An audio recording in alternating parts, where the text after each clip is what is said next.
Are you ready, kids? Get your parents' permission, check your mailbox, and grab your shopping cart. It's time for the Adventures in Collecting podcast. I'm Eric. And I'm Dave.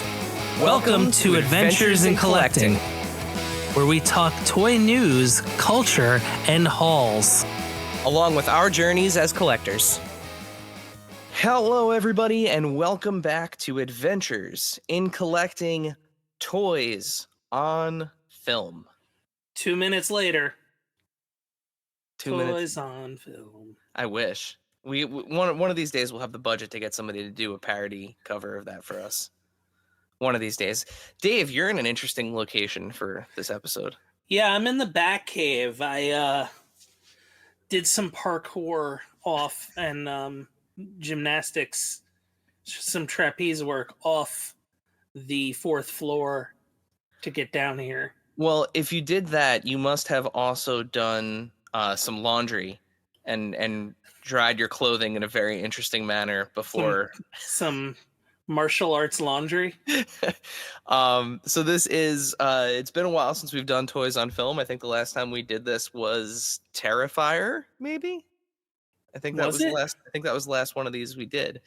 Yeah, we did the Terrifier franchise. Oh yeah, we did that after Turtles. That's right. Yes, yeah. But if this is your first Toys on Film experience with Adventures in Collecting, what we do is we take a movie film for theaters that has an amazing toy background. So whether that's toys in the movie itself, or in this case, Batman Forever being an extremely toyetic movie with tons and tons and tons of toys for it, supporting it, celebrating it. So we'll go through the movie, we'll go through some film facts, and then of course we'll talk about the toys. Yeah, we won't go like beat by beat through the movie because that's been the one kind of consistent theme in every episode of these, where we don't remember everything, or we remember it in the wrong order. Correct. And nobody wants to hear my or Eric's what's it called? Us arguing about what happens in what order. Well, what happens in what order, but we also don't need like the Andy Dwyer interpretation of like what happens when they can't watch the Pawnee City Council debate on Parks and Rec. Well, we do have a guest with us this time around for Toys on Film. We have a friend of the pod who happens first to be time out for a Toys on Film. Yeah, we've not had a guest for Toys on Film, but we are excited to have him back. Oh wait, Eric, don't bury the lead. Oh, okay. I won't bury the lead. You know what I'm going to do instead with the lead? I'm going to Dr. Death tonight. I'm going to hold the lead. I'm going to thrill the lead. I'm going to kiss the lead, and I'm going to kill the lead. Yeah, I don't have a Val Kilmer shirt, so we're the next best thing. My Good Night and Good Luck Broadway shirt. So welcome back, Clooney. But welcome back to the show, artist, NECA packaging designer, Batman Forever expert, Chris Ramo. Hey, you guys. He's back. I am back. Chris. Holy rusted metal, Dave. It's Chris Ramo. Mm-hmm. This is truly a kiss from a rose. This metal, it has holes in it. And it's rusted. Rust. It's full of holes. Holy. Oh. So, Batman Forever. Chris, before we kind of dig into it here, you're a self-proclaimed Batman Forever obsessive collector. I might be the only super fan / collector there is.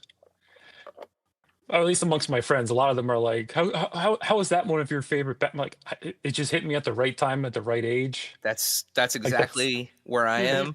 It is not. We'll rank maybe where this is in our Batman canons at the end of this, but like, truthfully, like when I think of Batman, because of the age I was and the soundtrack and everything that was happening all at once, like I think of Val Kilmer. So when he passed away recently, we're recording this April of 2025. He's only left us a few weeks at this point. But when he passed away, the first thing I thought literally was like, oh man, my Batman's dead. Yeah. So yeah, it just hit me. I went to his greatest role, aka Doc Holliday, but also great, but he's Batman. Yeah, he is Batman. Chris, you Yeah, were gonna say? I would say I was 10 years old when this movie came out, so it was like, and Jim Carrey was in it, and I was a massive Jim Carrey fanatic too. So I was like, oh my God, Batman and Jim Carrey together. This is gonna be the best movie of all time. Yeah, and I was 8, so I was right behind you. So I was 15, so like, you know, we're all my around age, that age, yeah. We could kind of see like in just getting into high school, like the writing was on the wall for the series for my age group. Well, yeah, you knew where it was, and also you were old enough at that point to know kind of where it was headed. I'm sure. Extinction. Well, you know, it's a campier movie than the previous two, but that's not a bad thing. Batman has been very campy over the years, so absolutely. You know, this is just kind of par for the course for the Dark Knight. I actually remember liking it a lot more than other people. As a 15-year-old. As a 44-year-old, it is a movie that I watched today. How dare you? Yeah. No, I apologize. Like I actually do like it. It's, for me, it gets a little long in the tooth in the middle. And then kind of after fighting, like, you know, the Joker and Penguin and Catwoman and Christopher Walken for some reason, like, it's... Hey, you put some respect on Max Schreck on this podcast, Dave. Yeah. Hey, he's not the first made up character for the movie. So, but no, I love Batman. Like, Batman Returns was and always will be my favorite of this. But like, I like Val Kilmer a lot. Knowing what we now know about the making of the movie and what could have been, like, that movie is in there. But they cranked up some, like, they tried to, like, Batman Returns it. Well, right, because there was that huge backlash with Batman Returns. And I feel like the end is, like, hella anticlimactic. Like, it doesn't, for what's going on, it's just like, oh yeah, I'm gonna do the anti-Spider-Man and, like, I'm gonna break this thing and we're done.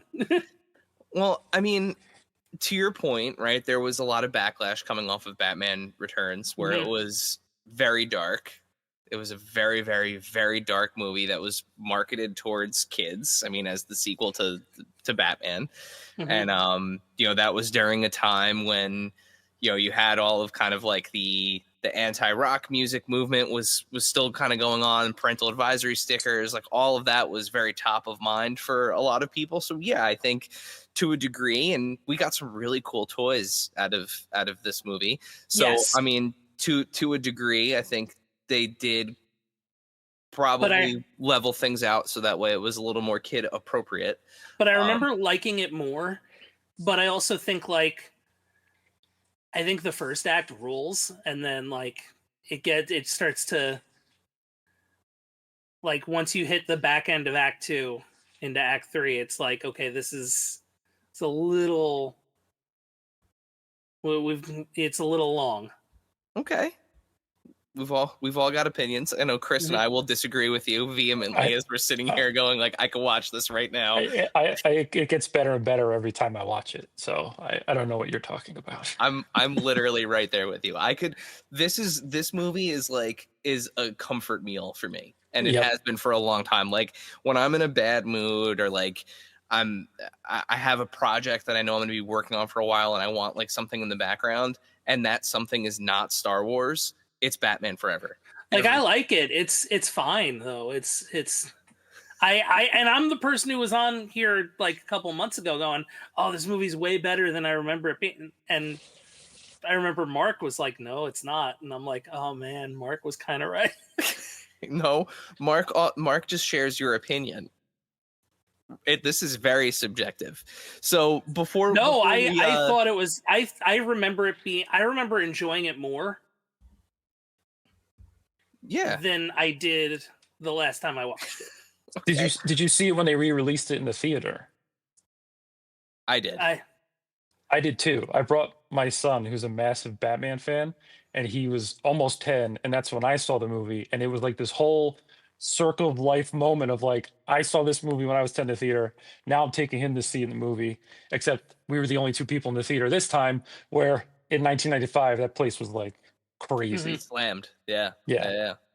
So that's probably one of the first Batman movies I've shown him, which I know is completely sacrilegious, but it was like an easy way in, you know. It is. Well, I mean, you get a little bit of the right, like it's that tweener between Batman Returns and Batman and Robin. Like Batman and Robin is, you know, other than like maybe kissing, is like a kid movie. Like you get there's no darkness to Clooney's Batman at all. Like he is just, or acting. Yeah. He is just like he just exists. This is a watchable movie. It's a very watchable movie. Like I'm not going to tell you it's bad. It's just I remember it being enjoying it a lot more. Well, let's before we dig into the actual movie itself and, you know, some of maybe our favorite moments and stuff from it. Dave, you have some film facts for us. Yeah, I do. About Batman Forever. Yeah, my notes are from sourced from Wikipedia and Rotten Tomatoes. Just to give credit to wherever that's going to go. Always cite your sources. So as you can see on the poster, the movie was released on June 16th in the year 1995. It was written by Lee Batchelor, Janet Scott Batchelor, and Akiva Goldsman came in and kind of tightened things up at the end. Directed by the late Joel Schumacher, his first Batman film of two. It had a budget of $100 million. Domestically, it made $184 million, $336.53 million worldwide. So very, very successful run. Had a $52.8 million opening weekend, which was the highest opening weekend of all time, surpassing Jurassic Park. Wow. It held that for 2 years until The Lost World came out. I didn't realize it beat Jurassic Park back in the day. Wow. It was also the highest superhero opening weekend of all time until the year 2000 when X-Men came out. It was the first film to gross $20 million in one day. Jeez. And it was the second highest grossing film in the United States in 1995 behind Toy Story. Wow. Cool. That is impressive. Yeah. 30. So wow. And it just dawned on me, and we've said it several times, 1995. So this movie turns 30 in 2 months. Mm-hmm. God. I don't like that. I mean, 1 month ago I turned 44. I don't like that, but a couple of days ago I turned 40. So wow. Happy but birthday. this movie came out like what, 10 years ago? So you know, whatever. Yeah. The 90s. Those were 10. That was 10 years ago. Pain. Of course, the stars of the film: Val Kilmer is Bruce Wayne and Batman, of course. Tommy Lee Jones, Two-Face, taking over for Billy D. Williams in the Harvey Dent role. Jim Carrey is the Riddler. Among the other people who were talked about for being Riddler, originally Robin Williams was up for the role. Right. I think Robin Williams is one of those actors who part of his legacy will be the roles he almost got. Mm-hmm. Because there's a bunch of stories with it. Like, wasn't he supposed to be Hagrid in like the Harry Potter movies too at one point? That's out of my knowledge base. But yeah, there was he's had a bunch of situations like that where he's like almost been a character. Man, him as the Riddler in that movie, interesting. Nicole Kidman, Dr. Chase Meridian, made up for the movie, but eventually used in the comics in the New 52 era. And one of my first crushes. Hey. Who didn't love Chase Meridian? Come on. She was great. Yeah, she's a great character. Chris O'Donnell, of course, as Dick Grayson, and AKA Robin. Now we could talk about what originally was going on with Robin later on, I guess.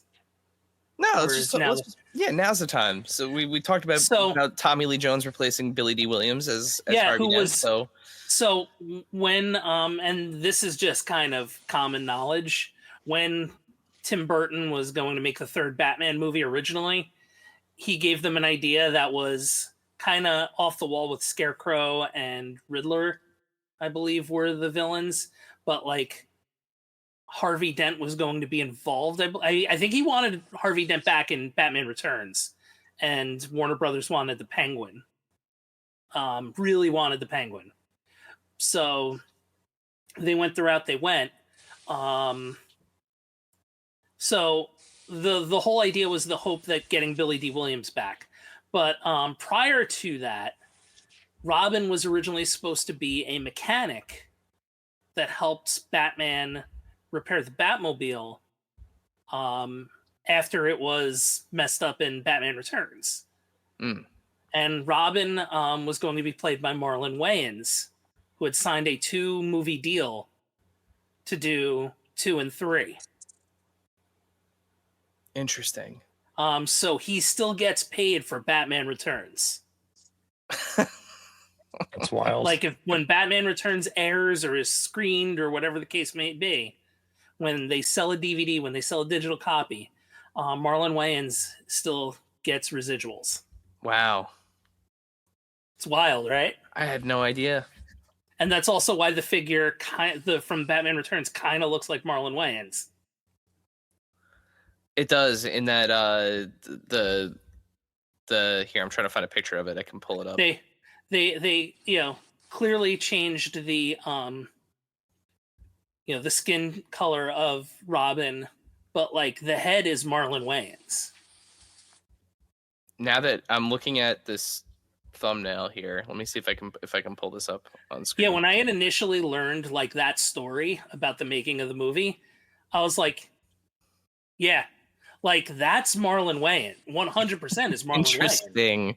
Interesting. So that gives us an idea of what the costume would have looked like too in Returns, potentially, because not all of the figures in that in that Batman Returns Kenner wave were screen accurate. Of course, the Penguin being the repainted superpowers. He was like, the whole thing was he wasn't going to be in the movie very long. They were just establishing the character, so he was going to be in like mechanic, like he was going to be mechanic Dick Grayson. Yeah, interesting. But that head is 1,000% Marlon. If you like find your figure, take a close-up look at it, that's like, oh wow, that is. I still have that one. That one's downstairs, so I'll have to take a closer look at that. I never knew that until me and Blaine were in a toy store, and he was like, "Oh, I have to get this Robin." He's like, "Do you know this was supposed to be Marlon Wayans?" I'm like, "What are you talking about?" And then he showed me like all the details and everything, and I was like, I never knew that until he told me that. Mm-hmm. That's crazy. Yeah. And like they cut him out at like the 11th hour. Wow. Like right before they started filming? Pretty much. Damn. That's crazy. Getting back to the cast of Batman Forever, Drew Barrymore is Sugar. Debbie Mazar is Spice. Michael Guff back as Alfred, and Pat Hingle back as Commissioner Gordon. There is a cameo by Ed Begley Jr. He is Jim Carrey's. He's Edward Nygma's boss at Wayne Enterprises. Brutal death. Yeah, goes out a brutal death in that movie. Mm-hmm. But it's also like such a like Tom and Jerry one too. Like if you think, I mean, it's a cartoon death, but like applied to somebody who's actually taped and roped up to a rolling chair and thrown out of a however high window that was into effectively a waterfall turbine system. It's brutal. That's brutal. Surf's up Big Kahuna. Mhm. Come on, man. If that's how I go, that's why I want somebody to yell. If that's what they're gonna kill me, that's the last thing I want to hear. Perfect. Good to know. I will say there's like thematically, and this is one of the things I very much appreciated. Like, you could really apply thematically like Riddler's scheme to now, and it's devastatingly accurate and prescient. That was an evergreen plot. And that's one of the things plot. Like for me that absolutely like works is like this is, as some would say, it happens on a daily basis without like Riddler vision. But it's also the thing that I thought was really clever about it, going back honestly, and watching it as an adult. The first 3 movies, like the motivation of the villain is like has aged very well, like in the sense of that's still like modern.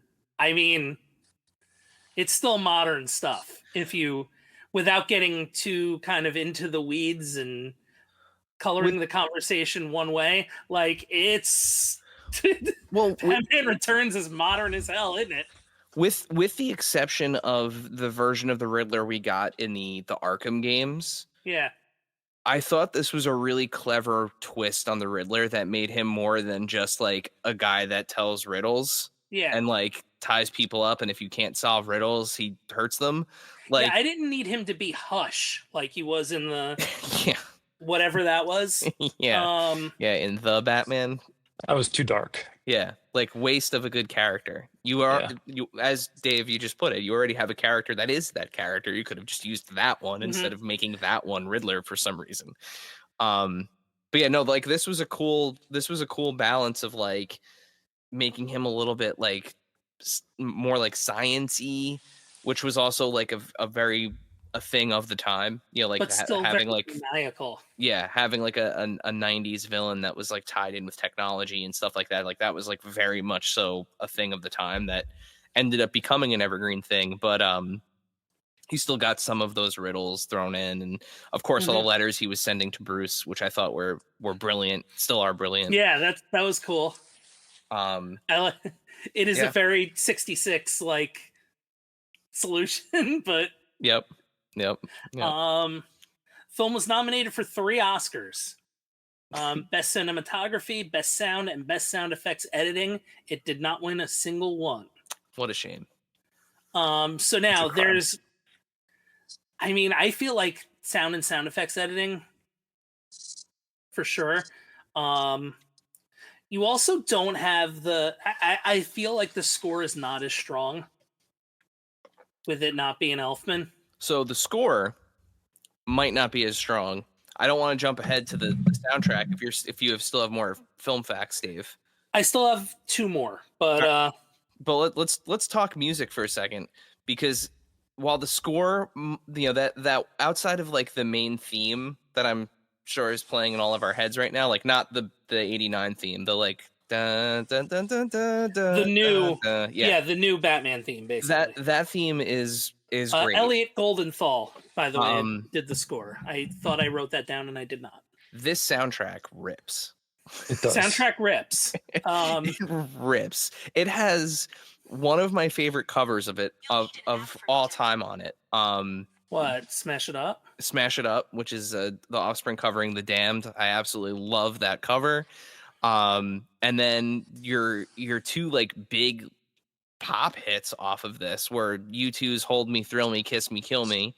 And of course, Seal's Kiss from a Rose, which iconic, just absolutely iconic music video. Flaming Lips everything. Bad Days is a good track too. Yep, that is a good one. Yeah, Method Man had a special rap for the Riddler, which again is probably the most 90s thing on this. The most 90s thing on this soundtrack is Method Man rapping about the Riddler, and that's on the same album as U2, PJ Harvey, Brandy, and Seal. So that's saying, like, saying a lot. There's a lot of like mid 90s like banger acts. Sunny Day Real Estate from making cuts to this. Yeah, There's some really good stuff on this. Mazzy Star off of Fade Into You. Like, there's that album sold. I don't have how many millions of copies it sold, but I'm sure. I'm sure it went It was a multi-platinum vehicle for sure. Oh yeah. But this is a great soundtrack. So there is a work print preview / director's cut that exists. Now the original one had 50 minutes of additional footage. Whoa. That is more. My guess is it's like more of an assembly than anything else. Because one of the rumors was that they shot 2 versions of a lot of dialogue scenes in order to see if they could go darker or comedic. Got it. So, like, the original cut, the guy is like, "It's hot acid" in the vault. Like, that's not in this original cut. Okay. Okay. You're referring to the security guard with the hearing aid. Yes. Yeah. Okay. It's boiling acid. Yeah. Mm-hmm. Like, some of that stuff is not in this. As if acid wasn't bad enough. Yeah. It needs to be boiling. I've seen that movie too many times. Why not? Might as well be boiling. There is also a I don't know what they call the cut. Some people call it the Red Schumacher cut. The Schumacher cut, yeah. That is, I think, about 20 minutes longer. It is definitely darker and more serious. Like, it's missing some of this dialogue that we're talking about. It includes the Nightmare Bat deleted scene and a couple other ones. It is in the hands of a few people, including one, Kevin Smith, who has shown it, I believe, twice at the Smodcastle Cinema in Atlantic Highlands, New Jersey. The first time was in July 2023, and I believe he has teased showing it again.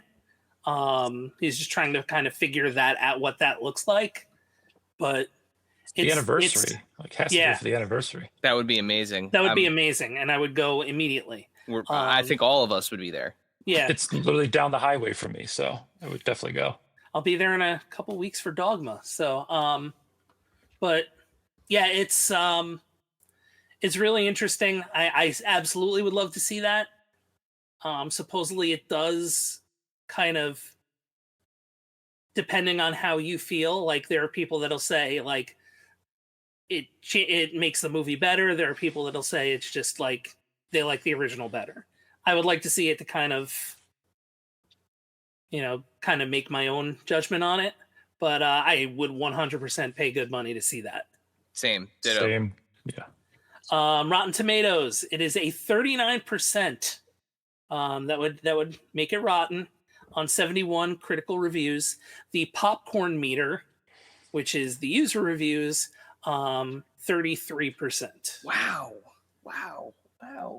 And that was like 15,000. Chris, we're really in the minority here. Really, really are, apparently. I think it's way better than a 39%, but that's just harsh. Yeah, I feel like that's overly overly harsh. Yeah, I'd put it at, like, honestly, it's like a hot 6, like, for me. Like, it's a 6 out of 10. Okay, I can see that. I think I would probably have it a little as opposed higher. To like the 8 and 9 that are the original 2, like. Yeah. And here's the distinction, right? Like, this is my favorite Batman movie. It's not the one that I think is the best. And I like, agreed. You can. I think people need to be able to kind of separate that. But yeah, this is. I mean, far and away, this is my favorite Batman movie. Like, if you like when we were talking about before, like, did you go see Batman Forever when it was put back in theaters? I've gone to see Batman Returns at the Alamo Drafthouse and at Smodcastle. Yeah. Like, yeah. That is, for me, that is the best one. I think it's my favorate too. Is Batman Returns, and it's my second favorite behind this. But I agree with you. That is the best Batman movie. Like, I don't think anything has sniffed that yet in terms of just the whole thing. Like, I think you can make an argument that, you know, the Dark Knight is a viable best Batman movie. Lego Batman movie. It's great too. It's one of the best. It really is. It needs to be in the conversation. Yeah, so let's dive into this movie for a couple minutes here before we hop into the toys. You know, just some things that, you know, I remember from seeing it. Another thing that I said that I saw was drastically different in that cut. Okay. Just as we're diving into the movie, is the opening is entirely different. Oh, really? It does not open at the bank. It opens at Arkham. Oh. With Harvey breaking out, or with Harvey, yeah, and then like the flashback to show what happened to him. So it's not just like TV footage. Interesting. Which wild that's TV footage. Like, well, I mean, I know we were like at the advent of court TV and stuff, but like, my thing is he gets the acid thrown at him, and it basically covers his entire head. He tries to block it with like a folder. And I'm like, it kind of doesn't make sense that the acid hit everything, but distinctly went straight down the middle. Like, if you rewatch that, he takes like a bath of acid in the face. Oh yeah, yeah. And not to mention like the fact that what we know about like acid and things of that nature, like he's not going to turn like bright pink.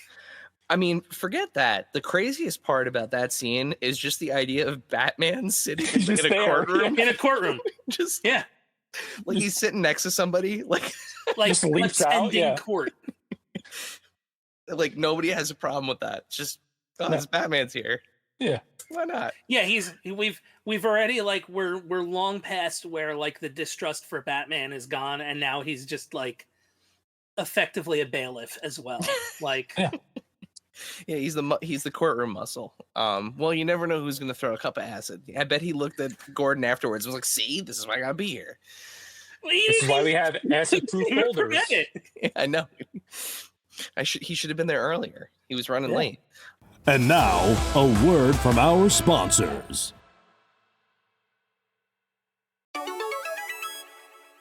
This segment is brought to you by our friends at Chubsy Wubsy Toys.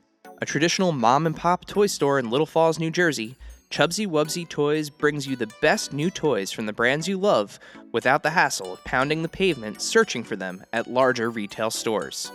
Visit them in person at their brand new home at 101 Newark Pompton Turnpike, Suite 1 in Little Falls, New Jersey, or online at chubsywubsy.com.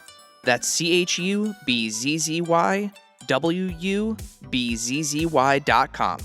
And tell them Adventures in Collecting sent you.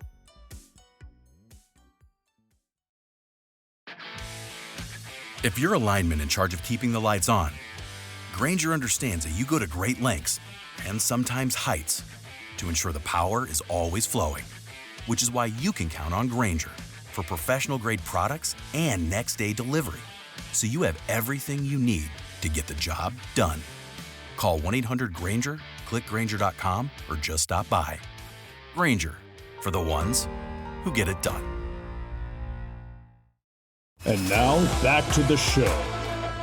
Yeah, so I know I mentioned it already several times, but a big part of this movie, and I think a big part of the reason why I love it so much, is the soundtrack. Like, I can't say it enough how, even to this day, now 30 years later, like when I hear the opening riff to that U2 song, or I hear, the opening, a cappella part to Kiss from a Rose, I am transported back into that theater seat, like in an instant. It just takes me right back there. Like, even if it's the middle of winter, like all of a sudden it's hot, I'm in shorts and I'm back in that theater. There was just something about that soundtrack and like the whole kind of audio aesthetic of it that tied in perfectly with the movie, that whether it was just like where I was developmentally as a child at that point, but it is like the core of core memories. And that was just a huge part of it for me. And of course, the toys, which we'll get into. I feel like that was the start too of like maybe not the very first one, but certainly like one of the first major like super soundtracks of that like mid 90s, early 2000s era, where like every big movie that came out had the like, and this is the soundtrack for it. Like, the summer blockbuster soundtrack. Whether it was Godzilla, American Pie, like Empire Records, everything had that like super soundtrack. Here's the part you really want. It's the soundtrack. Never mind the movie. I'm looking up to see how many copies of it actually sold.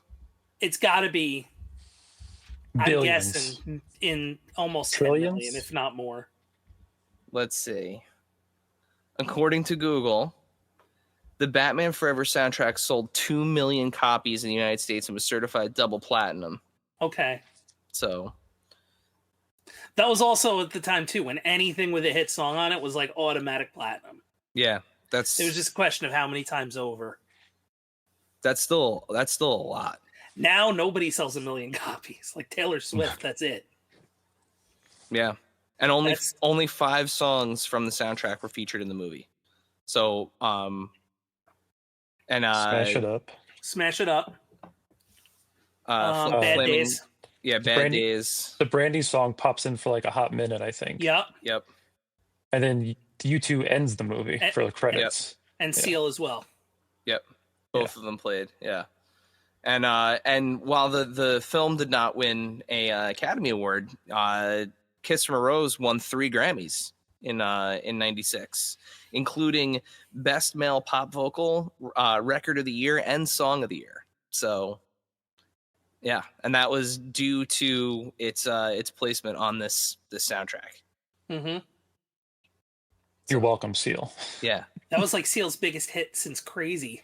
Yeah. I mean, it's still making the money today. He was just in that Super Bowl commercial. Yeah. Where he was doing it for Mountain Dew. Weird Super Bowl commercial. He was a seal for Mountain Dew. Mm-hmm. Yeah, but I mean, other than the music, like, and again, we'll get into the toys, but it was just like, I mean, the Batman the Animated Series was already on at this point. We were already well into that, and this felt more like a film at the time. Not now, looking back on it, this makes no sense, but like at the time, the colors, this felt like something that was a companion to the animated series for me, which was something else that I absolutely loved. So to see kind of some of these characters that weren't in the first 2 films in this in a way that was a little more kind of like approachable and marketable. I'm saying those words as an adult. That's definitely not what I was thinking when I was 8, but it was just that connection was there. I mean, Batman was everything. He was like also the first hero. time. It was also the first time Gotham City was like a city. It wasn't a soundstage. Like that was like the first time we had locations. Oh, and then the one thing I do have to say, and I'm going to bring my first prop on screen here, but this guy right here. That Batmobile rules. This is, to this day, this is my favorite Batmobile. Favorite Batmobile design. It is just the best. You need to help me team up against Blaine, because anytime I bring up that I love that Batmobile, he tells me how ugly it is. Oh, I love it. And the blue it's lights like on it.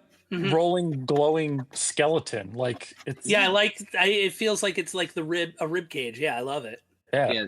This was my Batmobile, man. Like I loved, and I still have my original Kenner one somewhere. Chris, I have the Lego there 89 one, but there it is. It does not light up, but it's still good.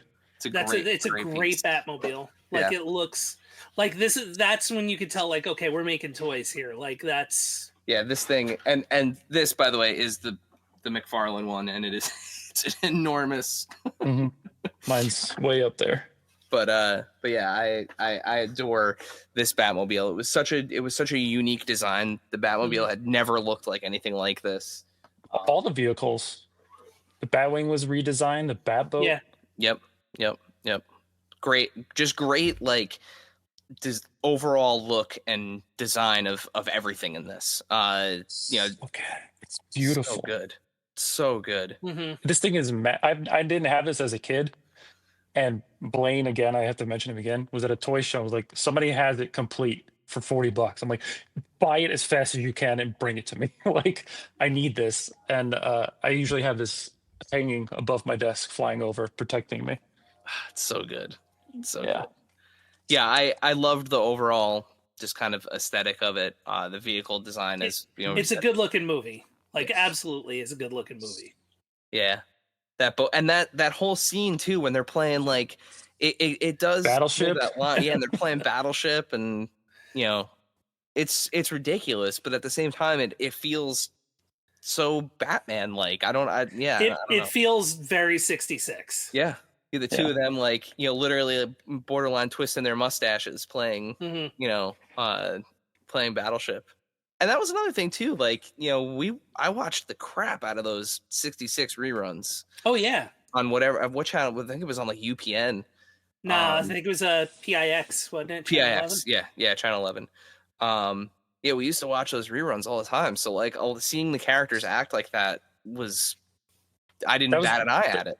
That was the first Batman I remember seeing as a kid, was 66. Mm-hmm. So I was like, oh yeah, Batman's goofy, Yeah. So I kind of rolled with it. Yep. Dave, what about you? What are some memories you had from first seeing it? From first seeing it, I think I saw it in Sea Caucus at the Lowe's in Sea Caucus, which is now, I think, an LA Fitness or something. Used to be next to a Sizzler, the Lowe's. Oh, that's still there. But the movie theater, there's a movie theater like across the parking lot now. But one of the movie theaters is a hotel, and the other one's now like an LA Fitness. Two movie theaters like in walking distance from each other. Both of them were Lowe's. Yeah. But it was I was super pumped for it. Who was, a bigger star than Jim Carrey at that point? Probably Nicole Kidman, to be honest. It was close, but Val Kilmer, everybody had just come off of like big time movies, like Tommy Lee Jones, fresh off of The Fugitive. Chris O'Donnell was like at the height of his popularity. Like, everybody, Drew Barrymore was just coming back. Yeah. So it was, it was definitely like the event, a big event. But it was just kind of like, it was weird that Batman was different, because Batman was always like it was Adam West for the run of Batman. Like, you had Michael Keaton for 2 movies. Kevin Conroy was the voice of the cartoon. So like, there had never been like a new Batman picking up continuity before. So that was weird, because nobody thought Michael Keaton was going to be a good Batman until he was awesome. Like, man, I didn't even think about that, because we're so used to like, so used to the same guys being like it. I don't even think about it that way. Yeah, it was wild. It is interesting. Mm-hmm. It was like seeing, your favorite baseball player on a different team, like it was, and then they had to sign somebody else to take that player's spot. Well, you're Batman now. Yeah, now you're Batman. But it was cool because, like, it was cool to finally get Robin into the mix. Yeah, I feel like he was one of the, at the time, like, people wanted Robin in the movie. Yeah. Like, when are we getting Robin? And he got a great costume too. Yeah, it was that current comic run. That end of film costume it's a great costume. Very on par with the and great sideburns. Yeah, with the super good sideburns. I remember after seeing that movie telling my mom, like, I need sideburns. Robin. I have to grow sideburns. She's like, you can't. You're 10 years old. Mm-hmm. Like, and I also liked I liked what they did with the Flying Grayson's origin in that. Like, the way that was handled was very interesting. Putting Bruce Wayne in the situation where like he couldn't be Batman. Yeah. Like, well, it has, was But in at a the same courtroom, time, so yeah, at the same time, he's trying to like decide, does he want to do this anymore? yeah, Which there's always been that kind of, I I'll always say, give and he take. he literally yells, "Harvey, I'm Batman." Somebody standing next to him, like nobody heard this. Mm-hmm. no one heard it. There's Like, so much chaos going on. Like, who would Yes. listen to this rich dude? Yeah, there was a bomb, Chris. who can't pronounce circus? That part drives me nuts. I won't lie. I love the movie, but Val Kilmer cannot say the word circus. I wonder how many takes that took to get that version of circus. Yeah, the circus. But What? and as different as his Batman is, it's like still good. Like I definitely would have liked to have seen him continue on as Batman. See, to me, no offense to Val Kilmer, I feel like the movie is just all about Riddler and Two-Face. Like you're there to see the bad guys do stuff, and he's just there. Like Batman just happens to be in the movie to me. Mm-hmm. Like I feel like that was the big thing, was just like, we just need somebody to wear the suit. We already have like these two insane villains for everybody to enjoy, and you get Robin. So I feel like he kind of gets like left behind. If you really watch the movie, like you kind of feel like he's there. It's Batman, but like you just want to see when Riddler gets back on the screen or Two-Face gets back on the screen. Like the movie's about Bruce Wayne. It's not about Batman. Yeah. I mean, it is true. And you do get what a lot of people, I think, and you know, a lot of people think of this suit, right? Like the suit from the end of the film, the like sonar suit. The sonar suit. But what's interesting is like for the majority of the movie, he's wearing like the Keaton suit. Like he's wearing the Batman, a version of the Batman Returns suit with like the yellow logo and you know, and it's just wild to think that there's been so many figures of Val Kilmer Batman, and no one has done that yet, which I feel like is a layup for somebody to make him in the suit that he wears for the majority of the freaking movie. Yeah. But yeah, I mean, it is very much so an ensemble film, right? And he plays a part in it, and this too is like the first Batman movie where it's really that crowded. You know, there are that many like backstories they need to tell. You know, you have all of like the side plots going on with Robin for the first time in this. That you know, when he hijacks the Batmobile. The like UV light gang. I don't understand how nobody has made those figures either. Yeah, like they're so toyetic. Them and Two-Face's henchmen. I don't know how you don't make those either. Yep. When they announced the McFarlane line and they're like, "Oh, build a figure," I was like, "Well, I mean, obviously you got to do like one of those. That would be awesome." And then it was, you know, the giant bat. Yeah, it was a deleted scene. But in my mind, like that was the easiest way to go. Like, give us the Two-Face henchman, or you know, the glow in the dark guy. Like, I don't know. I thought it was a missed opportunity. I thought for sure. I mean, we ended up getting Alfred with the Batmobile, but I thought for sure he would have been the Build-A-Figure, or at the very least, like Sugar and Spice. Also, that would would awesome. Make two awesome figures for the Batman Forever has a second wave of figures that they could have could have done, including, you know, Val Kilmer in the other suit, the older suit. I think would have been an awesome variant. But yeah, it's crazy. There is so much money left on the table in terms of like toyetic characters from that movie. The Flying Grayson suit, and aka the like 70s Robin suit. Yep. Or even him in like his like jeans and like the leather jacket and stuff, like the Dick Grayson, or even honestly a Bruce Wayne figure. I want Circus Two-Face. I love that whole insane getup he has. Chase Meridian, she's never had a figure. Also wild. I don't know how Nicole Kidman is with likeness rights, but I was to say that might be the issue there. Yeah, probably. So Chris, before we move into the figures here, any kind of just big memories of the film, you know, seeing it for the first time? You already shared that awesome story with your kids, but you know, what else? I just remember being so excited to go see it and then having my mind blown pretty much, and leaving the theater being like, I need everything. I need to have everything that this movie has to offer. and I wound up rebuying a lot of that stuff and getting stuff that I didn't have when that movie came out. But yeah, it's just near and dear to my heart still. So speaking of stuff, shouts to Battle Armor Dad at Battle Armor Dad on Instagram. If you are not following him and you are into vintage toys, he is a must follow. He collects old lookbooks and wish lists and gift guides from years past, and he just posts these amazing scans of them. So I reached out to him prior to us recording, and he was able to provide me with some fresh scans from 1995.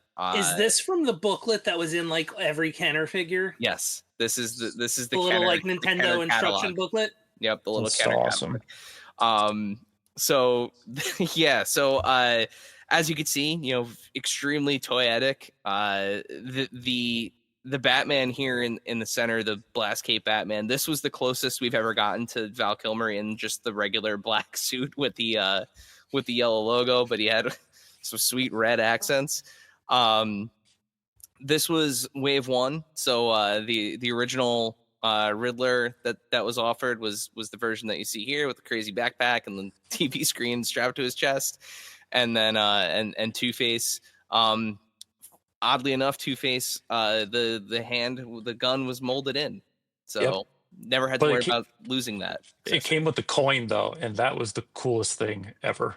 Yep. Mm-hmm. Yep. I also didn't like that Riddler's arm didn't move either. Yeah, it was kind of just permanently like this.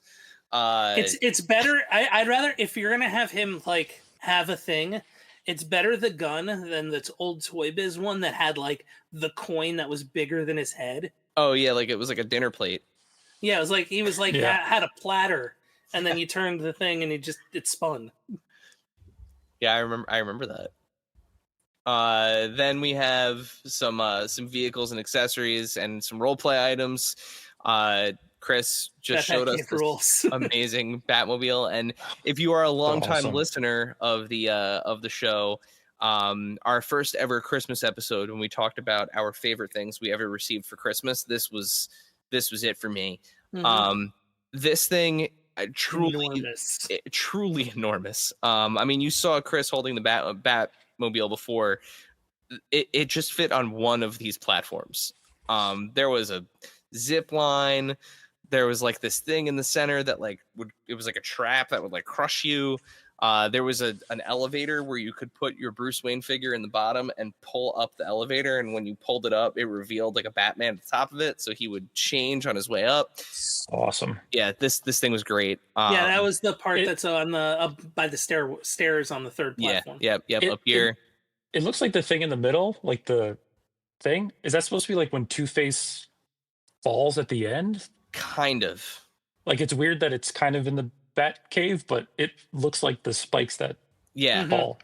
Yeah, I think that was the idea, just to kind of get, here's the thing you remember, as much of the movie in there as possible. The line was wild too. The Bat Signal blaster was also awesome. That is awesome. It had a little flashlight on the bottom with a screen in it, so you could just make the Bat Signal on the wall. Mm-hmm. I did not have that. A friend of mine did though. I didn't have that. And then we've got just some more vehicles here. Here's the Batwing again. The Robin cycle. This thing was awesome too, and it was the only way to get Robin as like Dick Grayson in street clothes. It wasn't a zipline cycle. Yes, it was a pullback. Or no. Yeah, it was the zip. You pulled it out and it shot forward. You're right. And then deluxe attack wing Batman. So again, just some really cool, like very 90s. The deluxe martial arts Robin did not come with laundry. No, he did not come with laundry. Again, just some more looks. Chris, I think we got something here that maybe you want to talk a little bit more about. I have it right here. This is a grail. Here, let's switch over to this view here, so that way we can see that a little bit better. And it still works, and it's very annoying I was gonna say, give Chris the big. Yeah, I got this. This isn't my original one, but I got this for my 10th birthday at a Chuck E. Cheese because 10-year-olds still went to Chuck E. Cheese in the 90s apparently. And this was a grail, and I had to re-own it because it's so cool. It's amazing. Yeah. Yeah, that thing is really cool. But the electronic pinball machine. The electronic pinballs were like low key still really good. Yeah. This was awesome. A friend of mine had this, the road race set, which was, you know, your typical like a Tycho. And it was just cool. You know, you had the two controllers, and it was a Riddler car and a Batmobile, or I'm sorry, a Two-Face car and a Batmobile. And then the Wayne Manor that just would not go away. They repainted this Wayne Manor for everything, every single Batman release, like from. It was a great play set too, though. From '89 straight through to Batman and Robin. That's Returns. No, there was an Ace Chemicals version of it too. There was an '89 version of it that they put out later. I actually just acquired a Returns one at a flea market for $12. So that's the one that I have. I have the Returns one where the back side of it is the like the sewers, right? Yep. I think it's it's the Penguin Lair, and the front is like a gold paint wash on it. But there you can find a version of this that has that's for the animated series, that has like pictures of the in like the Batcave computer has pictures of the animated series villains. You can find an '89 style version of it. You can find Returns and onward. Returns was the first one though. But this was my favorite feature by far. Again, like you could put your Batman in there and strap him in with a little belt and turn the little thing at the top, and it would transform him from Bruce Wayne to Batman. And you had Keaton at the time, so it was and there was, I still have Val Kilmer too. They made a similar to how they made Keaton with the like strap on Batman stuff. Mm-hmm. They had a Kilmer that had a head that would like go back here. Chris has got it. Hang on. I'll give you the floor again here, Chris. These were like my favorite Batman figures for all the movies. Any of them that you could dress them up, I was like all in. Yeah. I think you should open that right now and put it together. God, come on, man.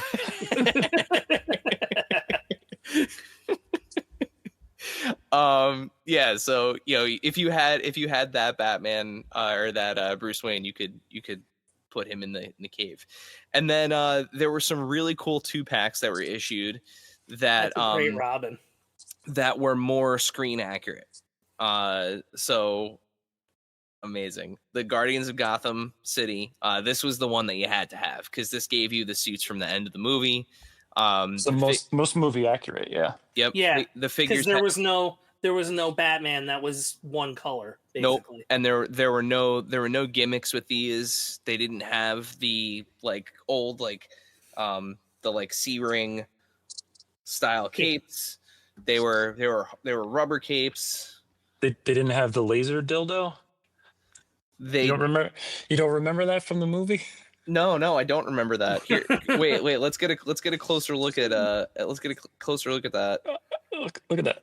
Yeah, it's ribbed for anyone's pleasure. Like the Batman figure overall is very cool, but that accessory is very questionable. It's something. It is.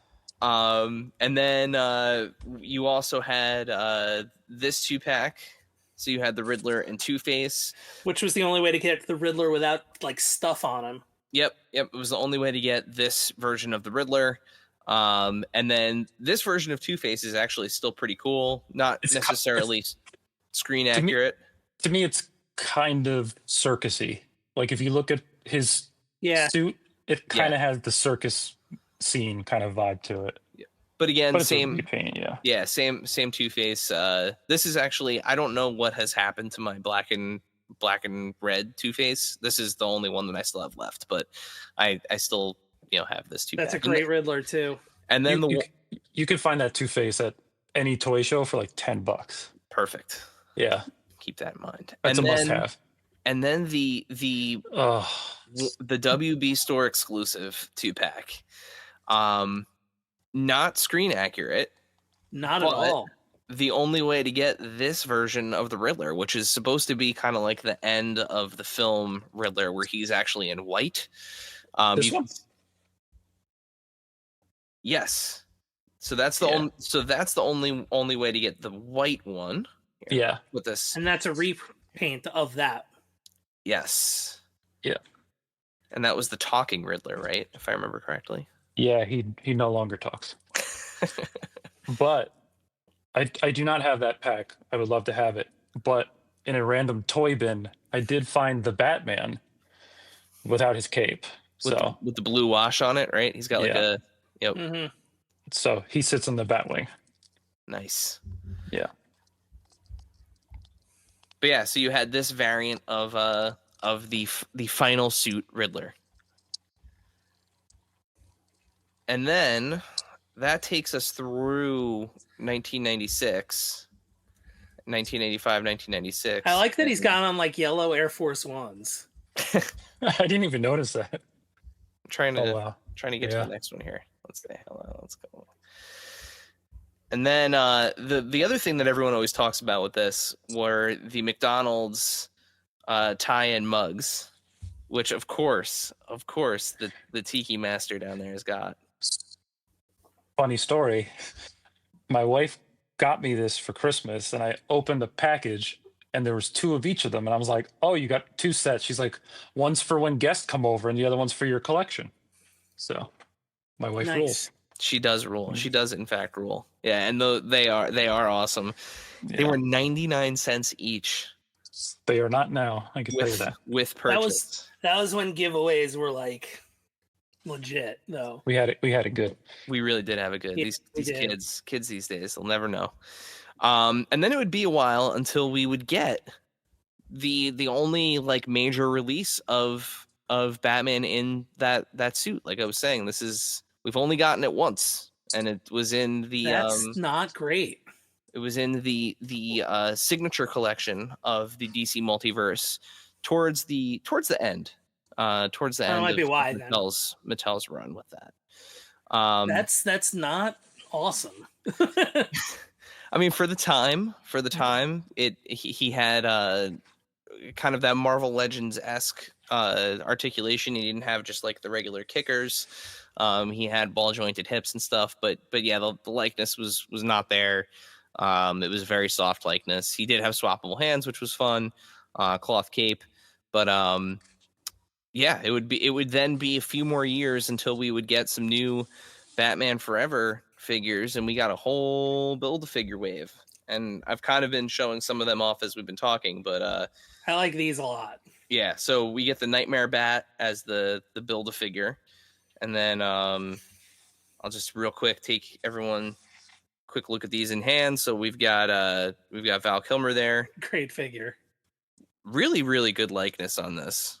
Like I love the profile. The one thing about all the Batman figures, the biggest piece of feedback is that the head and cowl are 2 separate pieces. So he can do things like this, which he shouldn't be able to do. Yeah, he has to turn his body to do that. We've got the Riddler. Super good too. I really like this figure. Great. I have a big complaint about it though. Which about the Riddler? Yeah, why don't the question marks go everywhere? It drives me crazy. They do kind of just stop. Mm-hmm. Yeah, it's like wrestling gear. Like I know it's possible. I've seen it done on many figures where the tampos go all the way around, but for some reason I've never noticed that. I'm sorry I ruined it for you, but that's why I didn't buy it. I wouldn't buy it because I'm like, what is this? Didn't realize that. And then we've got Robin, which for me I think is the best figure of the wave by far. Great cape on this wired cape. It's got and it's thick. It's a nice like thick wired cape. The yellow on the inside. and all the detail, including the nipples. Really Hell important. And then Two-Face did not come with a pistol. I had to provide him one. It's a good figure too. It's good. It's not bad. I love the hand with the coin flip kind of in motion there. It's a cool little effect. You do get swappable hands with him, so you don't have... I actually love the hair on it. It is good with the like undercut. Somehow the deeper print goes all the way around. That's crazy. It does. Look at that. Everywhere. But those Even on the question inside. marks don't. Riddle me this, riddle me that. No, it's like Eric's Riddler suit when he was like 3 years old. Yeah. Maybe his mom made it for him too. Yeah. And then Alfred. So Alfred came with the Batmobile that I had on camera before. He was the pack-in with the Batmobile. My one piece of feedback about Alfred here is like, I think we could have gone with a little bit more color saturation on his. He's a bit pallid. Yeah, he's a ghost. Pretty much. He is very gray. He is almost in grayscale. Like I almost think like it was supposed to be like a grayscale variant or something. He looks unwell. A painter I am not. So gray he will remain. And we've got one more figure from McFarlane at least coming for Batman Forever that we know of, and that is the red Platinum Edition Chase Riddler from the final moments of the film.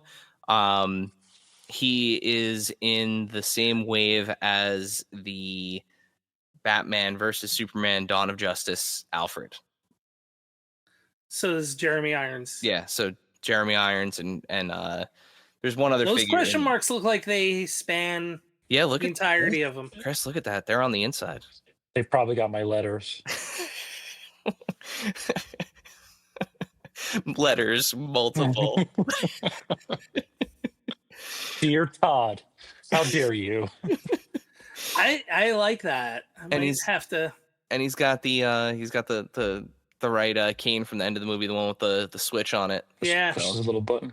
Yeah, so that's pretty cool. I see what I would want too is I'd want the swappable like mess up distorted face. Yeah, would be a he cool can do it head. like that exists on those. Yeah, so but yeah, so this should be hitting soon. It's technically, if you wanted to pre-order this, I think Entertainment Earth has the whole case up. Which is right now the only way to pre-order this, which would get you 2 of this Riddler, 2 of the Jeremy Irons Alfred, and then something else. But I mean, I wouldn't hate having a Jeremy Irons figure. It could, I mean, come up. You could be prepared to own it.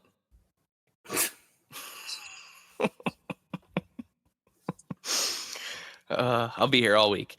Yeah. And then lastly, we had, as David mentioned, we had Mark from Spin Master on not long ago to talk about the Batman Forever tribute wave and the fact that this only exists, which is still wild to me, but the fact that this only exists because the buyer at Target wanted them to make it. Because Batman Forever, fantastic story. Batman Forever was also his favorite Batman movie, and he thought it was time to do more Kenner style Batman figures. So. You know what? Like in hindsight, and it didn't dawn on me till we were just looking at them. Like the barrel chestedness of those is spot on. Yeah. I mean, they made some changes. You know, Two-Face he's not on platforms. He doesn't have the gun hand, the gun molded in. Robin is almost entirely different from anything that they offered. He almost looks more like the paint style of the martial arts one. I will say that the redo of the Batmobile is really nice. They did a good job with that. Yeah, that is good. I've seen yours. And they have ball joints at the shoulders, so they can go out. And but yeah, so that takes us through the toys. Good price point on those too. Yeah, I think they're like, if you could still find them, they're all gone at this point. But I think they were like $7.99 each or something like that. Yeah. And it was like old prices. The Batmobile was $20. Yeah. So, but that is Batman Forever. So I think the last thing that we should do is, and it's probably obvious if you've been listening to us this far, do we recommend that people watch Batman Forever? Chris, why don't you go first? I think they should watch it weekly to start, and then progressively get to like daily, I think.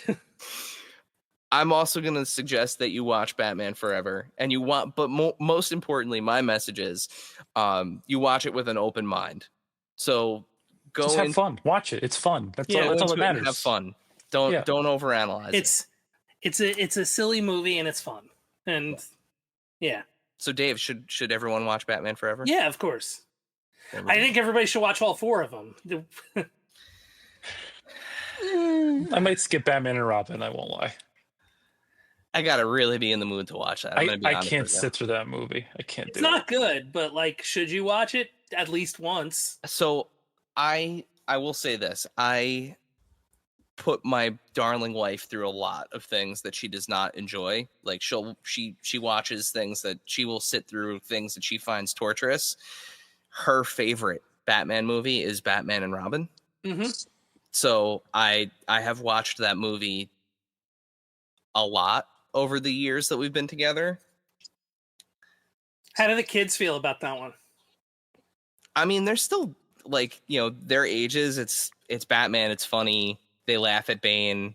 Mm-hmm. Why is Bane so ridiculous? Like, it's just. Why does Bane look like he's wearing one of those blow up T-Rex suits? Like, I really don't care for that movie. I will say I love Arnold Schwarzenegger in that movie. Mm-hmm. Like, of course. I absolutely love that version of Mr. Freeze. But yeah, I don't really care for that. Uma's not bad either, to be honest. I think all of the villains are all fine in that movie. Mm-hmm. Yeah. Bane, whatever. He kind of looks. I mean, he looks. It looks right. Like Bane, but that's about it. Yeah, that's where it ends.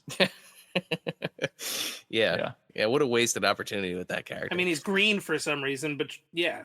Great. Perfect. Chemicals, Mm-hmm. Science. Yeah. Well, science. This has been another edition of Toys on Film. Chris, thank you so much for. Oh, were we gonna order the? Oh, we're gonna order the whole series. I was just gonna say whether or not we recommend. Okay, I thought you were that was one of the things you had. No. I don't think we need to do that. There's just so many Batman movies at this point. I think just whether or not we recommend it. Mm-hmm. And I think it's understood that 2 out of 3 of us consider it to be their favorite Batman movie. Yeah, it's third for me. Do you want to say what your favorite? What is your? Well, you said it already. You said Batman Returns. So there, we got it covered. Chris, before we let you go and we get out of here, remind everybody, where can they keep up to date with you and your awesome art and your eventual Batman Forever art that you're going to start drawing after this episode? That's smart. That's good. I like that. You could just follow me at Plastic Vampire Art or plasticvampireart.com. Perfect. And we'll make sure we put that in the description as always. And I think with that, Dave, it's time to get us out of here. So send us home. Just avoid that boiling hot acid.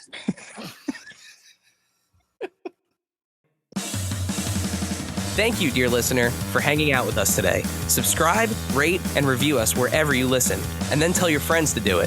Thanks also to Joe Azari, the golden voice behind our intro. Our music is Game Boy Horror by the Zombie Dandies. Find more about them both in our show notes. Follow us on social media at AIC_podcast on Instagram and Twitter. Stop by and say hi, show us your toy hauls, and share your toy stories. Maybe we'll talk about it in a future episode.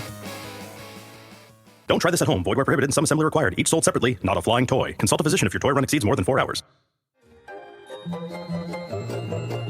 This has been a non-productive media presentation. Executive producer Frank Hablawi. This program and many others like it on the Non-Productive Network is distributed under a Creative Commons Attribution Non-Commercial No Derivatives license. Please share it, but ask before trying to change it or sell it. For more information, visit non-productive.com.